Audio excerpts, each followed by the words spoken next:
you for joining us for STEM at NEP 2020, an exclusive masterclass on artificial intelligence. Brought to you by EduDays, School of Inspired Teaching and Living, and Amrita Vishwa Vidyapeetham University. I, Kuhika Dhingra, on behalf of EduDays, would like to take this opportunity and introduce our data science expert from Amrita University, Dr. Gopalakrishnan EA, who is an associate professor at Center for Computational Engineering and Networking, Amrita School of Engineering, Coimbatore campus. Dr. Gopalakrishnan plays a pivotal role in design and development of the curriculum of the B.Tech program in artificial intelligence, and is also a key member of Board of Studies for several B.Tech and M.Tech programs.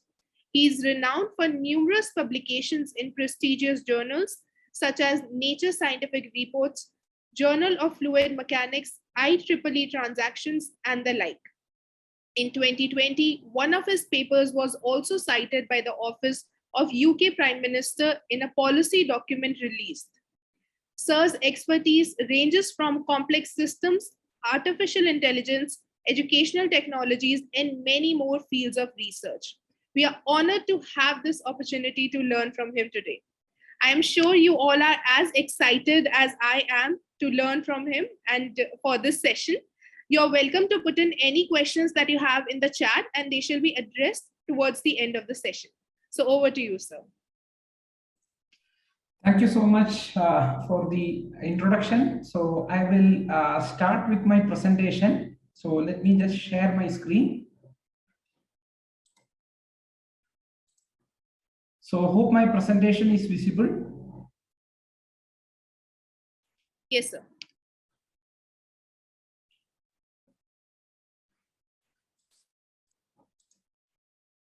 Yeah. So hope my screen is also visible. Like my presentation screen is not blocked. So the entire slide is visible.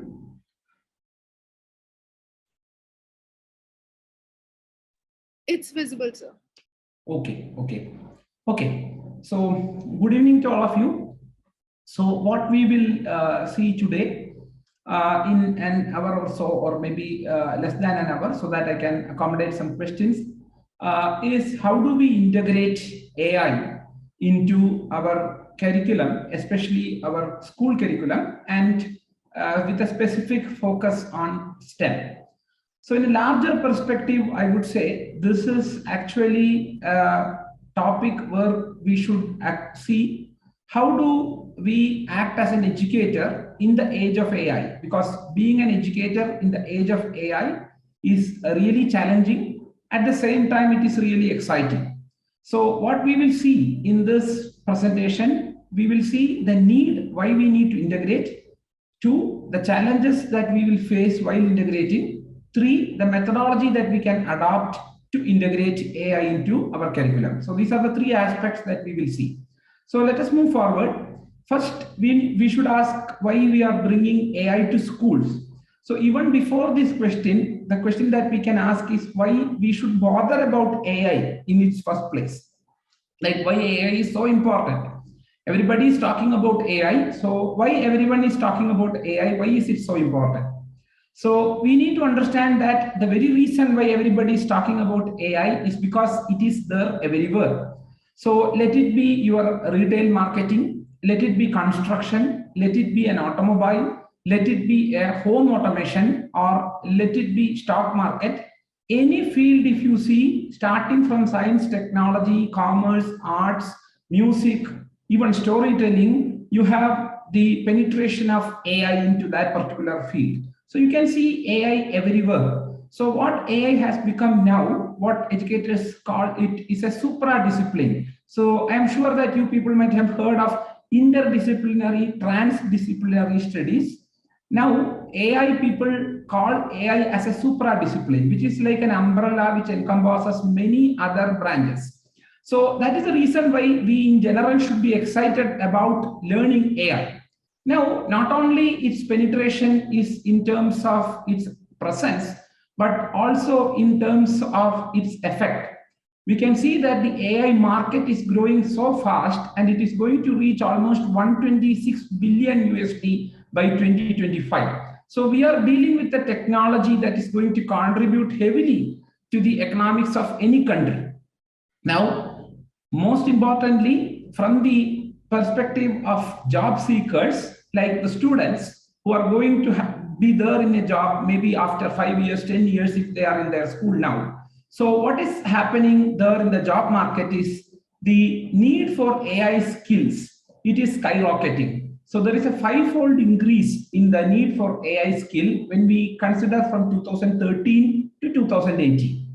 And if you see the type of jobs that AI is or AI skills are needed, you can see it ranges from a wide spectrum. It has a wide spectrum, and every job that you can term, it requires an AI skill.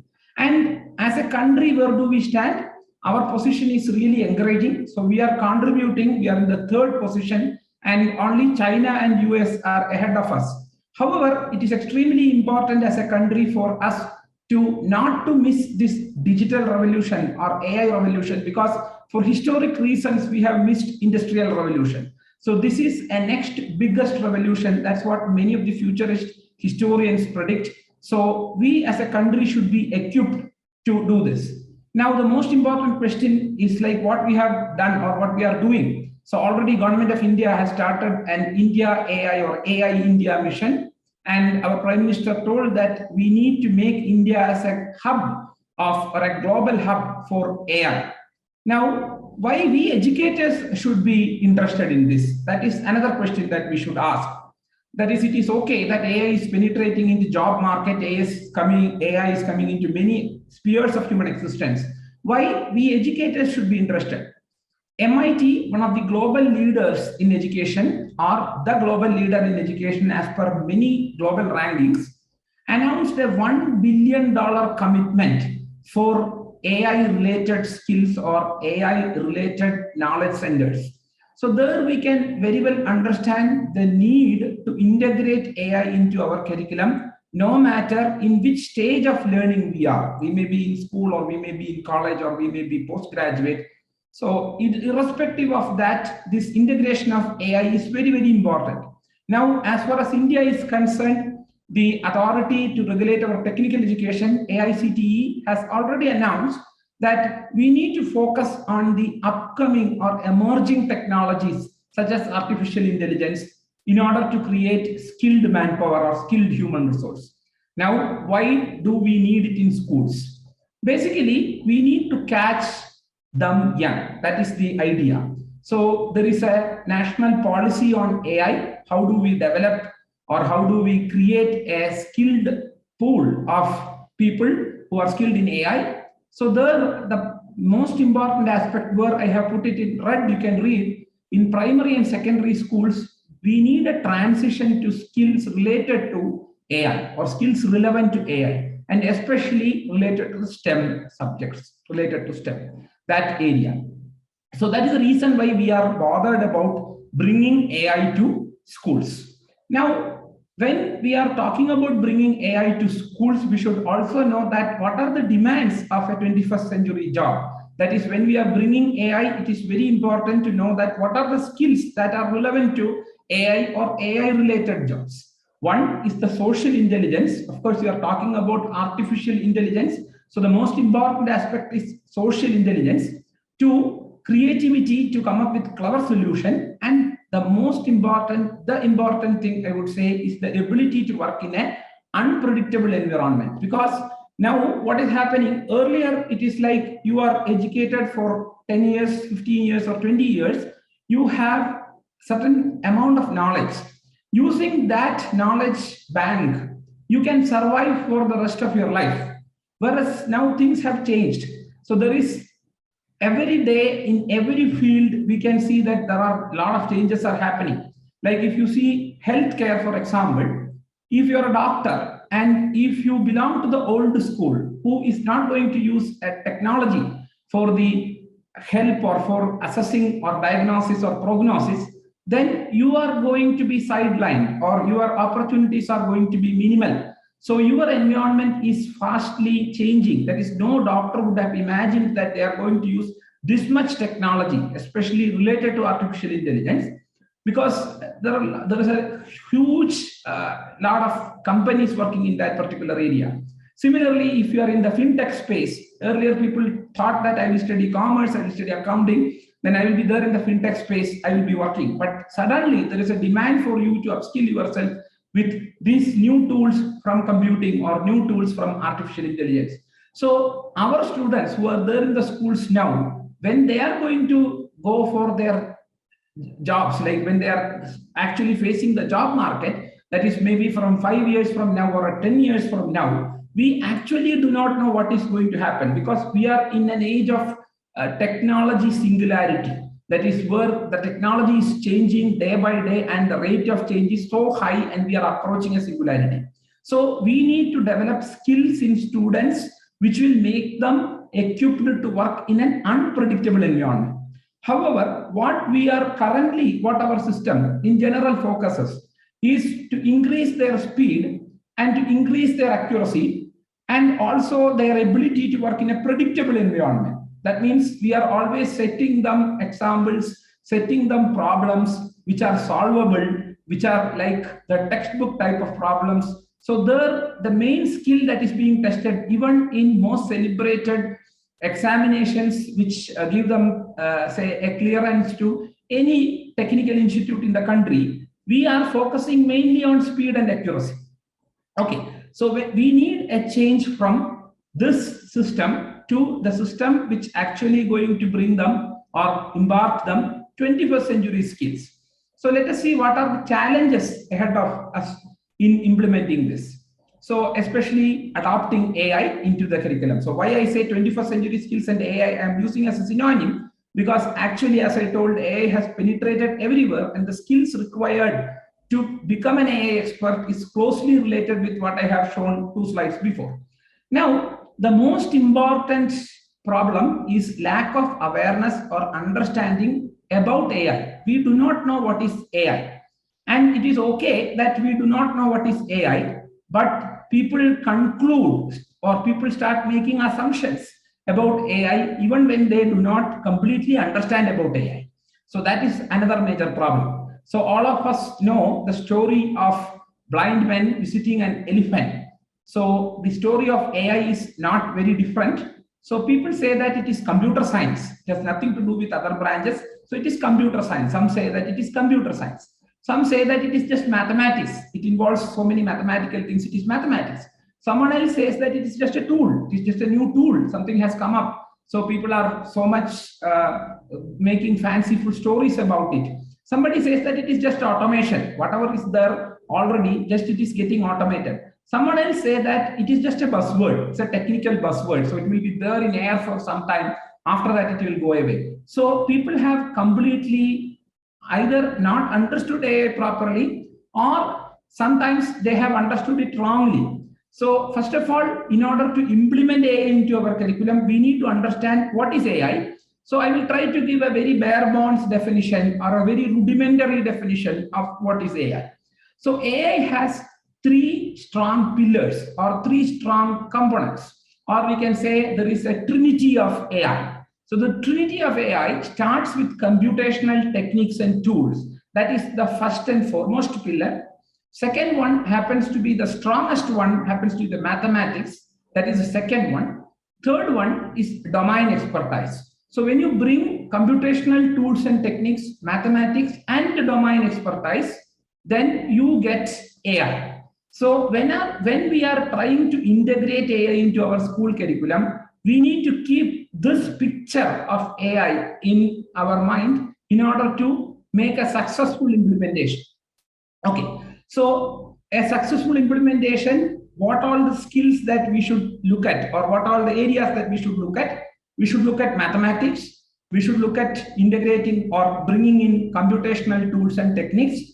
And we should also see how do we integrate AI with a subject. That's called as an AI plus X. So this is a new paradigm. So you can just see, if you Google, you can get that AI plus X means that is what people are now talking about. It is not just AI plus X, AI applied to some word. So how do you do that?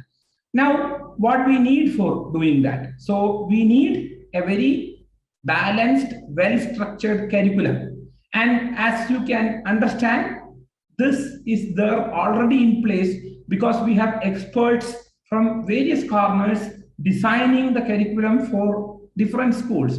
Let it be any board. So all the boards, they undertake this action very seriously, and they do curriculum revision, and also they arrive at new subjects, new courses, they integrate. And that is the reason why even this topic is now relevant. That is, how do we integrate AI into curriculum? So the curriculum is well balanced and structured. Now, the other two things that we require are, the next one is pedagogy, that is an innovative pedagogy. Another one is effective assessment techniques. So now you can see that I have marked the first point in green, the second and third in red. So then you can understand what is happening.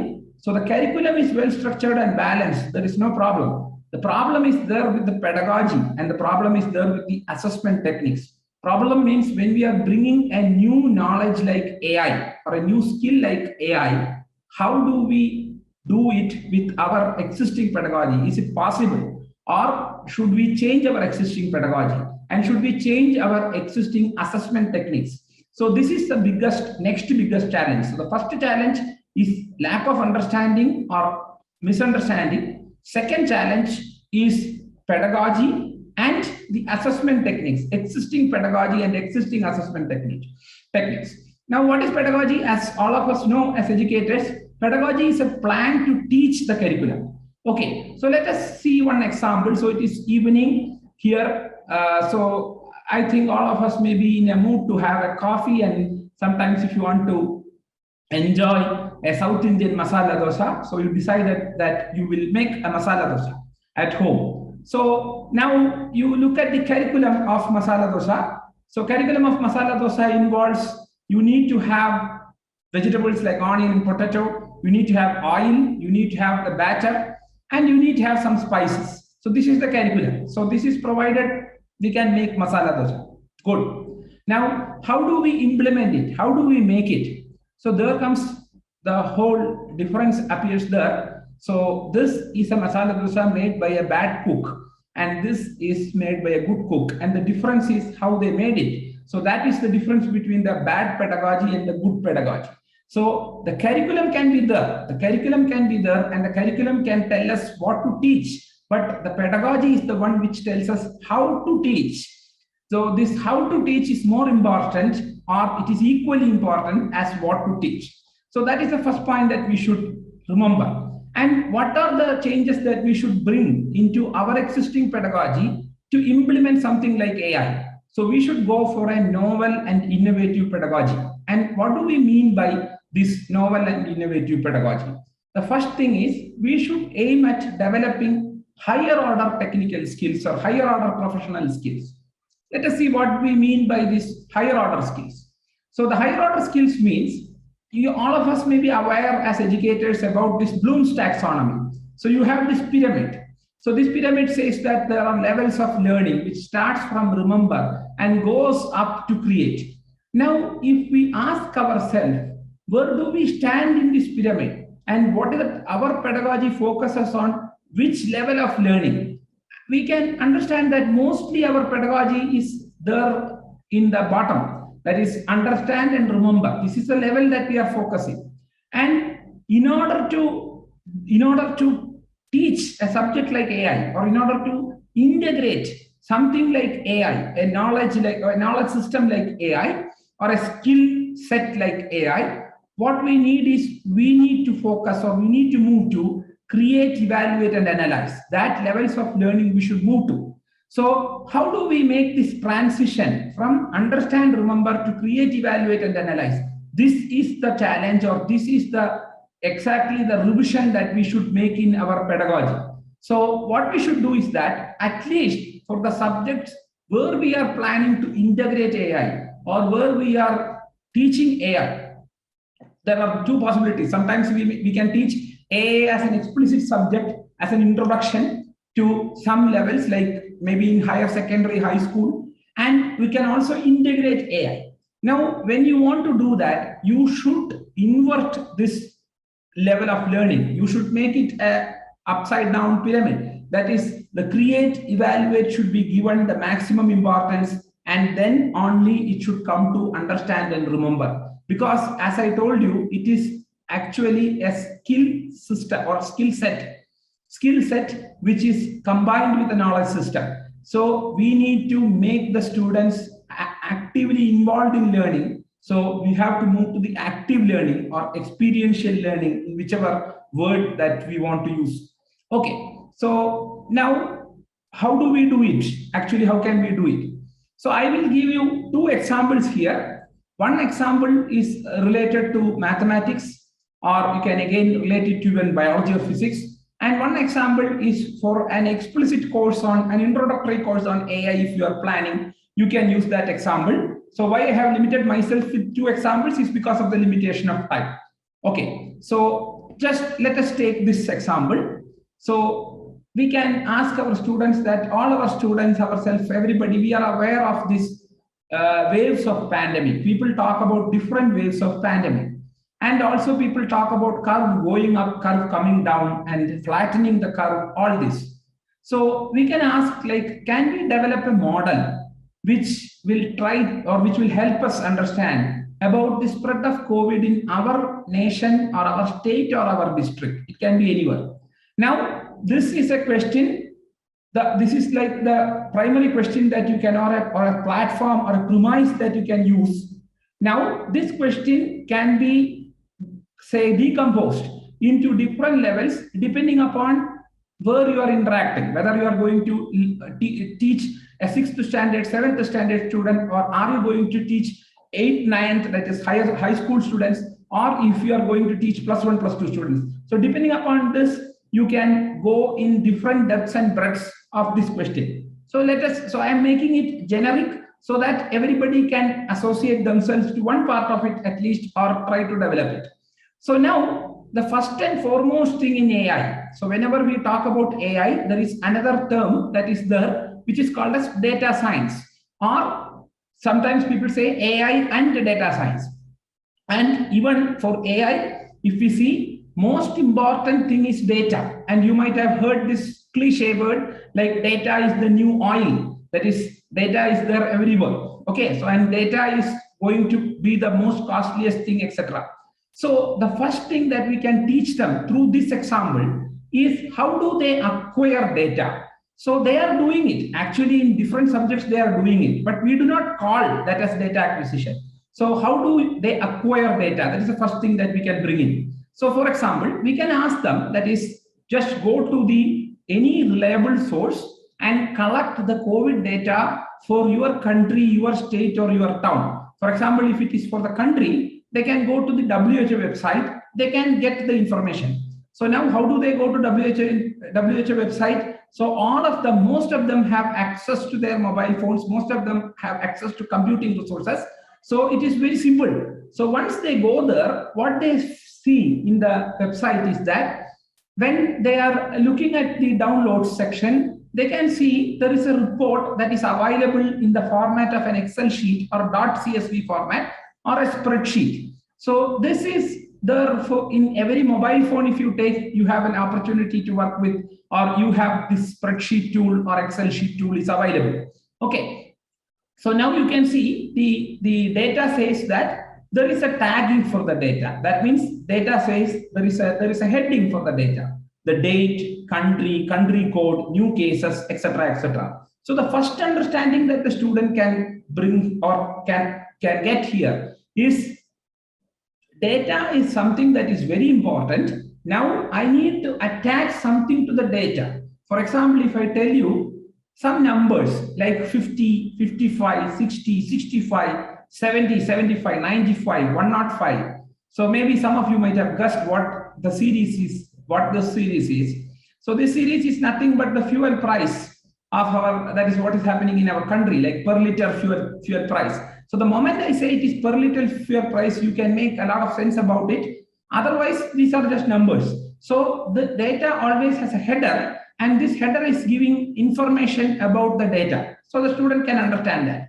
Now the student can download the data and go through the data. So the student can see here the date is there, the code of the country is there, and the country name is there, and all other relevant informations are there.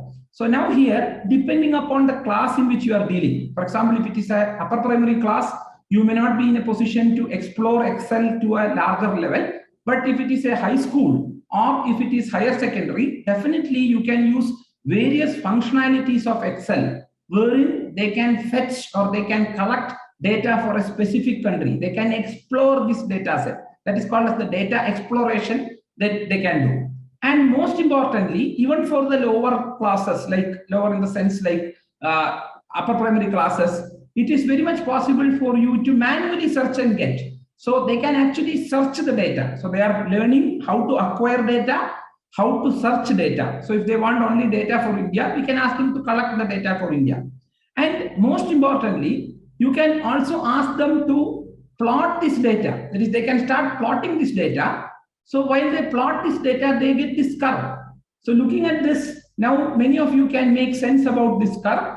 So if you ask your students to plot this curve, and then you can ask them to identify this is the first wave. So most of them can now understand what they mean by this first wave. So depending upon the class, please understand that you can go in any depth. So if it is depending upon if it's a high school, you can go in more depth. Otherwise, you need to adjust this. And again, you can understand the second wave. And here you can go for the third wave. So here, what we are integrating, we are actually bringing in whatever that in mathematics, if you are asking them to plot something, now you can bring a real life example. Sorry, you can bring a real life example and they can work with this. So it is not stopping here. Okay, so if they are in a position to understand further, you can ask them, can we have a model for this? How this happens? So you can tell that there is a population, and in this population, what happens? Some people get infected, so they move to the infected bin or infected class. Then after some time they recover, so they come to the recovered class. So you can tell that even in COVID, this is what is happening. So initially, when one person gets COVID, you are in the susceptible group. So then if you are having contact, you move to the infected group. From the infected group, you come back to the recovered group. Then you can bring in a lot of variety here. You can ask them what is the period for recovery. So how many days a person is under this infection. So that is giving us a lot of information. So if there is a new drug, this period of infection reduces. If there is a vaccine, then the probability of getting infected is reduced. So when these things happen, what happens? And also you can teach them, another thing that you can teach them is how is it spreading? For example, we always talk about how people interact with each other. Why you should isolate? So you can make very simple animations you can bring in. You can tell that how this is spreading. So you can see here only 2 or 3 red spots are there, but as soon as they start moving, it becomes 4 or 5 and it increases, and finally everybody will become red there. Everybody will get affected there. So how movement is affecting. So this can be a simple game for a upper primary student. For a high school student, we can bring a little bit higher. For a higher secondary student, you can even ask them to do this in some, say, platforms. Okay, I will talk about those platforms in which they can do a little bit later. Now, after this, what we can do, we can also ask them what is happening here. You see, this red curve is the curve that we got there, the wave. Now, the contact rate is what is you are seeing here. So contact rate means how many people I am contacting, infected person is contacting. So now as the contact rate comes down, you can see that the number of infected people are coming down and the other curves are having corresponding changes. So this is one reason. So now we can actually appeal to them why you should have less contact rate. And what happens if the contact rate is so high? So if some of you can just, for the sake of like your own interest, you can see when the contact rate is as high as 4, you can see that is not a wave, that is a wall. So that's what we call about the third wave. So third wave, some people call it as a wall, like it's going just right up. So now this is one example. So what we are doing here, we are bringing computation to mathematics, and I have kept it very minimal. That is, I have only used an Excel sheet, nothing else. So an Excel sheet is the one which is doing all this work for you. So you are not bringing any new tools, and Excel sheet is very simple for anybody to use. We can in fact encourage students to use Excel sheet from very lower classes. It is possible for them to use, unless if they have the computer literacy, then it is possible for us to go ahead and do that. And this is just one example I will tell you. So this is again, I'm not going to the details of this example. So this is a very famous equation called the Lorentz set of equations, which talk about the climatic conditions or weather. And this is the equation responsible for the famous dialogue most of us may have heard: a butterfly flapping its wings in Amazon can cause a tornado in New Zealand or wherever that we want the tornado to happen. So you can see here that the idea, the information that I want to put across here is this. If mathematics teachers are there, please forgive me. This dull-looking mathematics equation that you see on the left-hand side is becoming a butterfly on the right-hand side when we are using computational techniques and when we are plotting it. So we need not ask the student to solve this equation, etc., because this they will learn maybe later. But we can encourage them, motivate them to use this or to make them understand about this model and how this model appears when they are using the computational graphics or when they are using the plots. So the famous physicist Feynman has said that, like, there is an equation behind, so there is a rainbow behind every equation. So our duty is to bring out that rainbow. So that you can do, especially in mathematics. As I was telling, mathematics is the first and foremost tool that we need to teach in order to integrate AI. We have to integrate mathematics with computing. So this is the need of our country, not only our country, of the entire globe, if they are interested in making any success in artificial intelligence. Because when students come to us in engineering colleges, they already have some 12 years of learning. So from there, they are coming here. So in order to make them understand these things, we have to rebuild. So this computing and mathematics, if they go hand in hand, then mathematics really becomes fun. So now the second example, which I will tell, is about a machine learning example. How do we integrate machine learning? So machine learning means, basically, if we want to talk about machine learning in very simple terms, we can say that when we were kids, we do not know anything. So when we see an apple, we ask our parents, what is this? So the mother or father says that this is an apple. Now then we keep on asking such questions, we keep learning. Then after some time, when we go to shop, we will tell or we will ask our mother or father that we want an apple. So sometimes what they will do, they may give you a tomato and say that it is an apple. So if you are just in the process of learning, you may believe it and you may think that the tomato is an apple. But after some time, it is not possible to fool you. You have learned it perfectly. So whenever you see an apple, you will identify it as an apple. And whenever you see something that is not an apple, you will identify it as not an apple. So how you learned it? You learned it by training. And what is the training? There is data and somebody is there to supervise.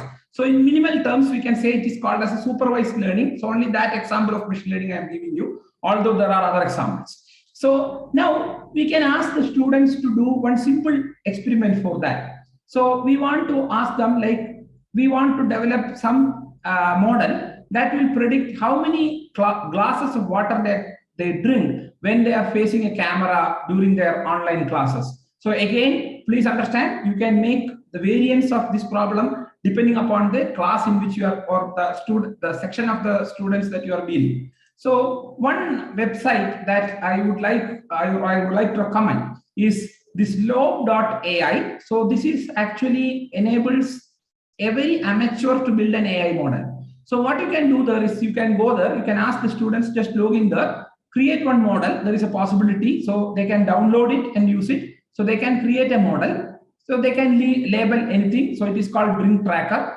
Now you need to feed data to this model. So basically this model takes visual data, images as the data. So you have to take a lot of images in which you are drinking water and you are giving that and you are telling the system that this is drinking water. So whenever this picture comes, you should understand that I am drinking water. And then you also provide the negative samples. You tell whenever you are not drinking, you are saying that this is not drinking. So once you give this, after that the system starts or getting trained. So during training, you can see at one level, it is only able to predict 31% correctly, 70% it is predicting wrongly. But once the training is complete, its prediction accuracy can be as high as 100%. Now what you do, after that you test the system. You just give an image, ask the system, am I drinking water or not? I am not drinking water. It can tell perfectly. It can give you a correct answer most often. Now, how we can vary this and use it in different purposes? We can use this, for example, in biology. You can ask the students to take pictures using their mobile phone of different plants or different flowers and or different fruits. And now they can create an ML algorithm using this platform. There are many such platforms. I am not, please do not think that I do not have any commercial interest to recommend this platform, but I am just recommending. It is again free. So that is the reason why I am recommending. So they can use this platform to integrate biology into this. So it's very easy. Again, it can be like, for example, if you see the symbol of an element, can you tell what is that element? So that can again be an ML algorithm. They can take periodic table, they can take pictures, they can do that. So a lot of variety innovation that you can think of.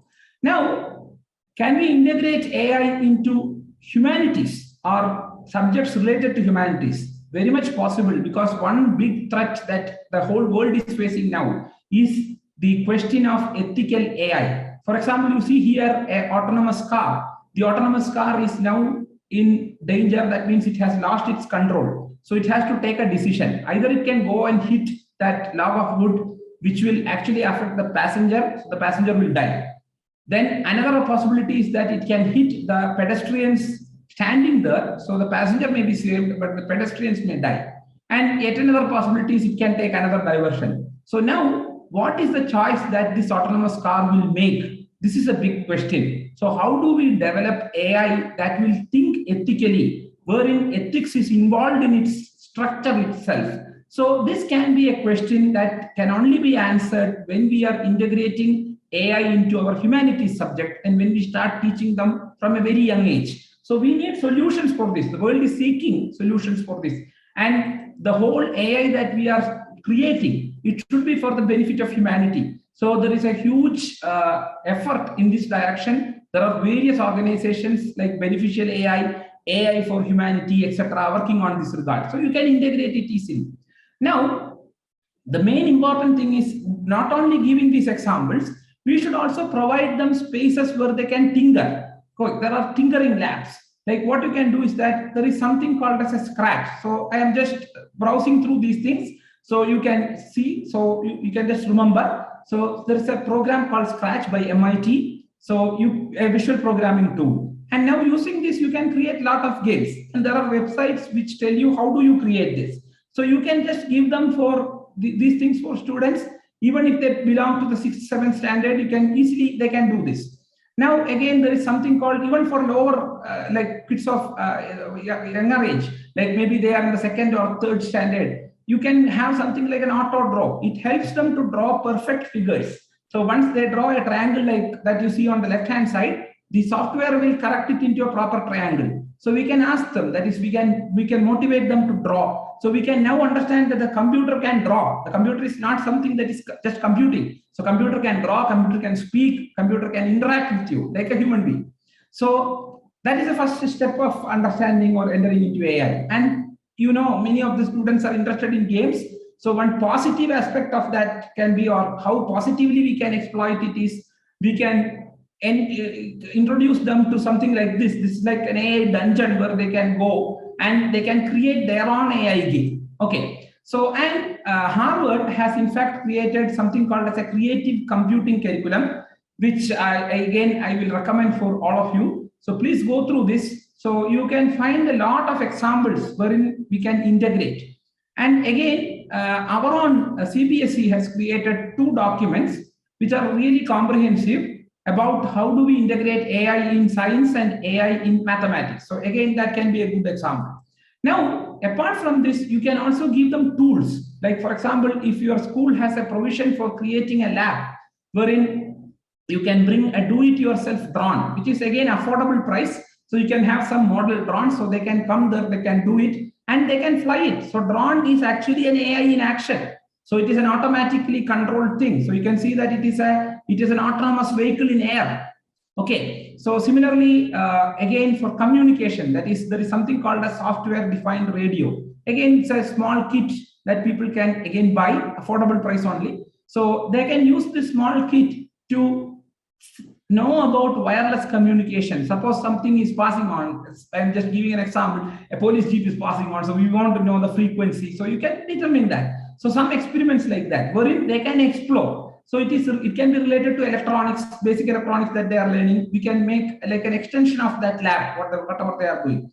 Even for computing, how do you compute in a small environment? Like you cannot have a large CPU, maybe in a structure. How do you do that? So there are things like chips, computing chips like Raspberry Pi. So it's like a computer in a pocket kind of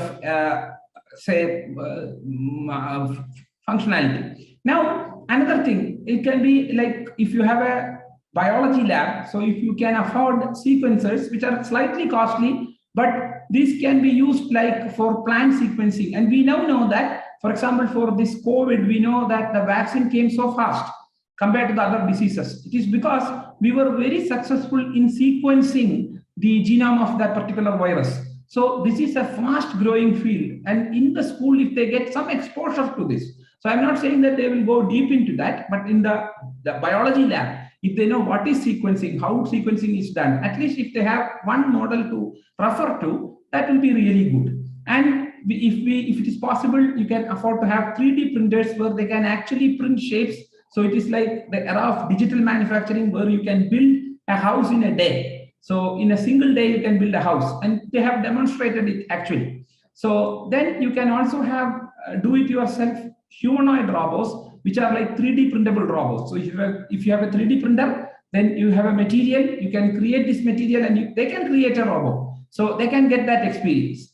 So these are all about hands-on experience that I'm talking about. Now, the most important, I'm coming to the fag end of my presentation. So the most important thing is assessment, because assessment drives the learning. So if we do everything in this pedagogy like this, every change that we have made, but if we are going to tell them that finally there is going to be a standard test, then nobody is going to enter into your tinkering labs, neither will be interested in exploring whatever that you have told about data acquisition, data preparation, etc.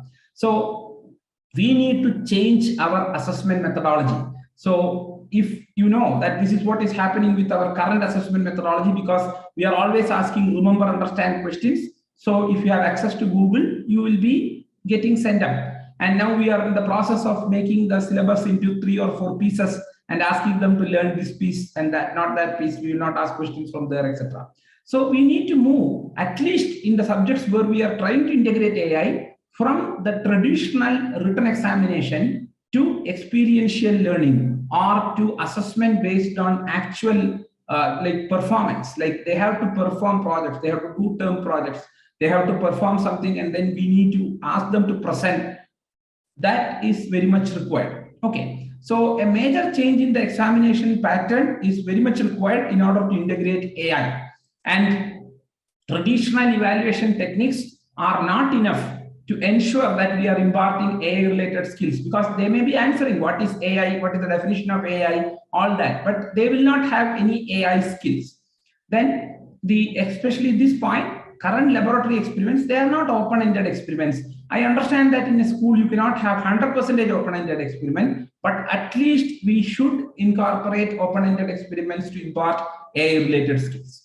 Now, how do we achieve all this? This may seem to be very unachievable, but I would say that if we have a team of dedicated, focused, and committed faculty, definitely this can be achieved and this can be integrated into the curriculum. And we should think that it is a need of ours to integrate this, because this is the words of the famous Alan Turing, the computer scientist, that is, algorithms can now surpass us. He was predicting it long back. And how do we remain as human beings when the algorithm surpasses? By cooperation. So this is again one of my favorite authors, futurist. So it is again one more thing that I would like to tell. This is what our Indian system says. These are the words of our chancellor and my spiritual master. So what she says is, like in a 10-story building, if the first floor is on fire, if the 10th floor person is telling that I'm not going to help you because it is your business, you deal with it, then it is very stupid. So same way, whatever happens anywhere. So we know that somewhere in some market, something happened. All of us are now entangled in it for the last 2 to 3 years. So this cooperation will help us develop these new skills or embark these new skills, and we will be able to do this. So this is the condition. This Goliath is the changing environment, and our young student is like the David. So we say that it is impossible. So the king told that it is impossible, but he was too big to fight. Goliath was too big to fight. Whereas David thought that he was too big to miss. So that is the approach that we should take. So instead of taking these technologies as disruptive and actually very challenging, we should take it as an opportunity and exciting opportunity to teach and to learn. So I would like to conclude by saying that actually by the advent of this technology, really our future is much better than what we think. And this is again one more read I will suggest. It's a very nice book, so which talks about how technology can help our future to become much, much better. So with this, I close my presentation and I leave the floor open for questions. Thank you very much for listening patiently.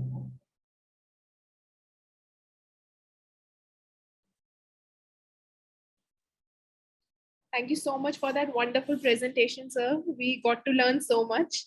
And now we open the forum for discussion. If you have any questions, you can put them in the chat. Or if you would like, you could also raise your hand one by one so that we can give you the access and you can ask the questions yourself.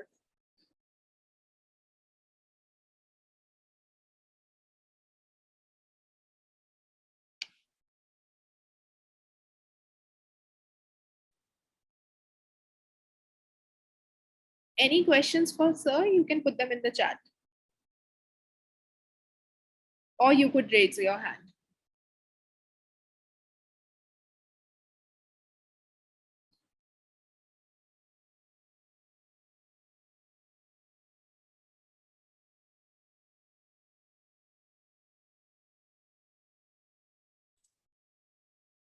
So as educators, we say that whenever there are no questions, two possibilities are there. Either everybody understood everything or nobody understood anything. So I prefer to believe the former part of it for my own, say, peace of mind. So, so anybody can ask any type of question. It can be related to implementation of AI or your views or thoughts. The former one, sir. We have many questions coming in right now. Yeah. Chat.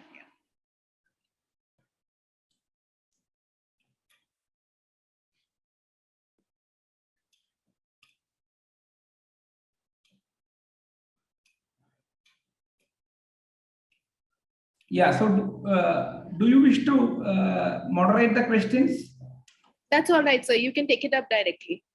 Okay. So I will stop sharing my screen so that it becomes easy for me to see the questions. Yeah, so I will take it up in the order that they have arrived. So, yeah, so assessment, okay. Yeah, that is correct. So all stakeholders should be involved. So the question is, by the school board, the changes should be implemented by the school board or not? Yes, I would say that the stakeholders, all stakeholders should be involved, and we should in fact motivate them. Why is it necessary? Because it is not easy for somebody to assess a skill by a written examination. So, and one positive aspect of the pandemic is the pandemic has proved that. Because during the pandemic, as teachers, you must be knowing the difficulty of conducting a written examination over an online platform. So you need proctoring and all that other paraphernalia to conduct it perfectly. So definitely we can motivate, and all stakeholders should be involved. Now, I'm a chemistry teacher. Can we make AI? Yes. Chemistry, there are a whole lot of applications in AI. Like there is a lot of computational chemistry is an upcoming branch, and it is in fact it is leading into very important things like computational drug discovery, which you can directly connect with healthcare, or developing materials which are required for us, which are less toxic or more useful, and all this like a combination. For example, I need this much toughness, this much strength for a particular material. How do I make it? So it is like making a recipe. So now the deep learning algorithm can tell that you add this much of this element, this much of this element, and probably it will give you this. So we have a whole lot of opportunity of exploring AI in chemistry.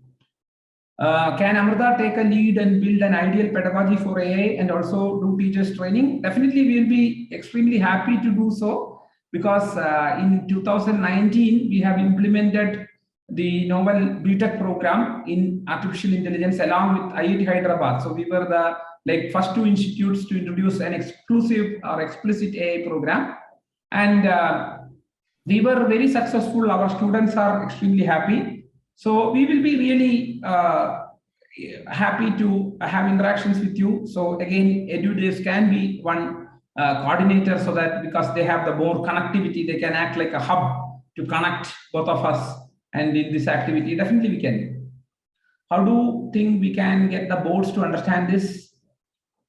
Yeah, I tell you that is very hard. So I know that, like, for example, implementing any change is hard. When we moved from the written examination to, believe me, in BTech, when we moved from written to this assessment other than written examination, we faced a lot of resistance, because we do have accreditation authorities who will ask for all type of documents. So we need to take that initiative. In order to do something that is really meaningful, we have to take that first step. Yeah, execution is the problem. Yes. Language teaching, very good question. There is something called as natural language processing, which is deeply related, or which people say that which is the key for AI. For example, if you are asking people to create a corpus of words related to COVID, so they can say that headache, sore throat, then maybe sneezing, runny nose, fever, all this. Now they can look at all these words and you can create a kind of network. So by looking at, if somebody says, if you are just going through some social media text, if somebody says this, then you can understand that there is a probability that this person may have been affected by this pandemic. That is one thing. Again, another thing I will tell you regarding this fake news. So we are always facing this problem of fake news, like completely false news, or news which is not completely false but partly false. So how do you determine this? So again, you can apply AI techniques there. And how do you avoid hate text? Because this is another problem during this online thing, because in the online mode of teaching, we are exposing our students or our kids to the whole online platform. So how do we protect them from hate text or offensive text? How can we protect? Again, AI can offer a solution there. So these are all AI related language, and particularly in language itself, we can have many things. I told you about Scratch, right? So that is like a platform wherein you can create a story. So that is possible. Knowledge in AI, I will say that you can go ahead with that. Log.ai is very good resource. And again, that Scratch and MIT Scratch and that creative computing curriculum, definitely you can do. Yes, we can apply AI to understand people, their emotions. Yes. Class 1 and 2, I would say it is possible, because we are, in fact, now we are trying to develop a tool that can be used in all levels of learning for teaching AI. Because, for example, I will tell you one very simple example, considering the time. That is, suppose in the class 1 or 2, if we are giving them a plant to grow, okay, so the plant is growing. Now you have AI-based apps which will just, if you take a photograph of the plant, looking at the photosynthesis activity, that is basically looking at the image and looking at the index. There is something called as the RGB. From the color information, you can get a vegetative index, and that will actually show the health of the plant. So if we are able to create a system, that the student will not be able to create a system, but if we are bringing a system in which this photograph of the plant will go to some algorithm. It will be a very simple algorithm. It will not be very complicated at all. So if this vegetative index is low, if the plant is not growing, then this algorithm will return, maybe with a voiceover, it can tell that the plant is not healthy. Or if the plant needs water, it can say, I need water. Or it can even come as a text, I need water. So this first standard kid who is going to see his plant or her plant can just ask, how are you, plant? So the plant can tell him or her that I am healthy, I am happy. So it can come like that. or it can come saying that I need water, I need food. So it can be even like a pet, like if you are having an aquarium, like a fish you have, then you can feed the fish with something and you can monitor the health. So it is possible, very much possible. And this system can be in a fractal level developed by the next level kids, and it can in fact developed by the next level. So it can be like a project for the higher secondary students, which we are going to use in the same school for the first standard and second standard kids. So very much possible.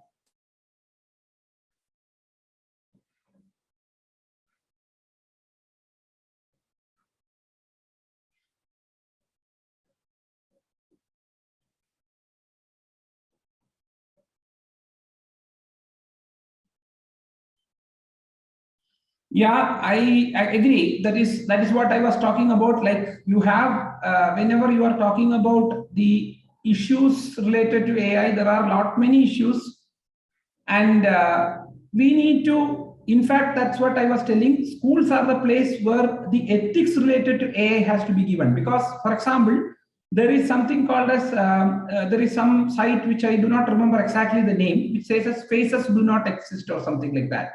There you can create a face using an ML algorithm of somebody who is actually not there, completely a fake person. So now, how can you use this? You can use this either maybe like you can put it in a social media platform as a profile picture and then use it for a fake account.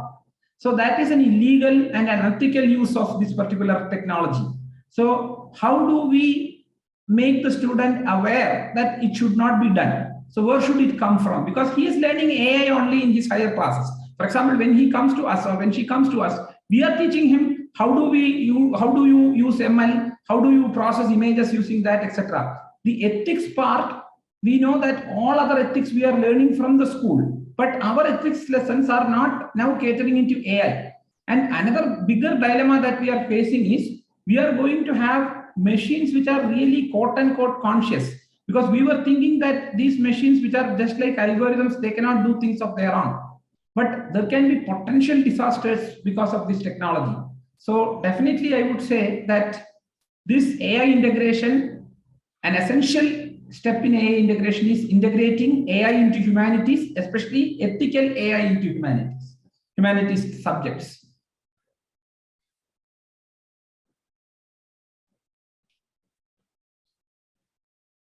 So we have another question here: how AI with SDGs can be taught in higher classes? That's what I was answering. So there can be many ethical issues, not only there in many other aspects there can be. So I was answering that. So I can again leave my email ID here in the chat, so that if any one of you would like to contact me, please feel free to do so. And if you have any more questions for sir, please, you can put them in the chat. And we would also love to know from you, how was this session? So any feedback that you have for us, you can also put that in the comments. Yeah.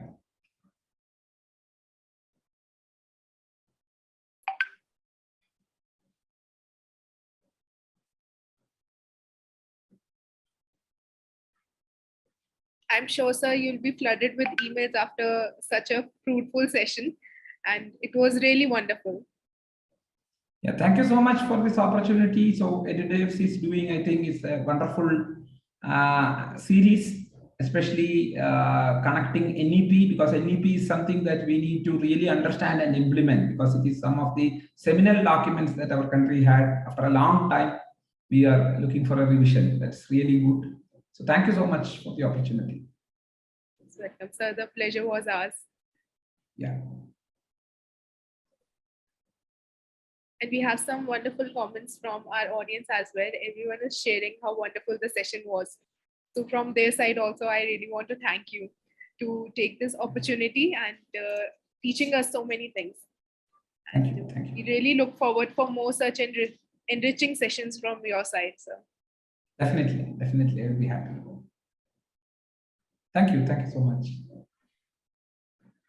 So I guess there are no more questions. So I think we should call this a wrap. And I once again would like to thank everyone who was a part, and I'm sure it was a fruitful session.